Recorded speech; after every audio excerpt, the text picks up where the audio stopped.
būdas, geras tikrasis būdas, tai yra didinti konkurencingumą. Didinant konkurencingumą, reikia didinti konkurenciją vidaus rinkoje ir daryti lengvesnės sąlygas būtent verslui ir gamybai. Mes taip pat palyginame kainas viename iš prekybos tinklų Lenkijoje ir Lietuvoje.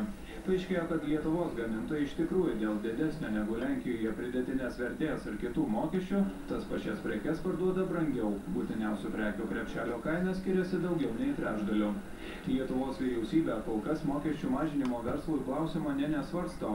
Priešingai tvirtina, kad biudžeto ir gyventojų perkamai galiai PVM mažinimas jokios įtakos esą neturi, o gamintojai visą grąžą dėl sumažėjusio PVM neva pasiimtų savo.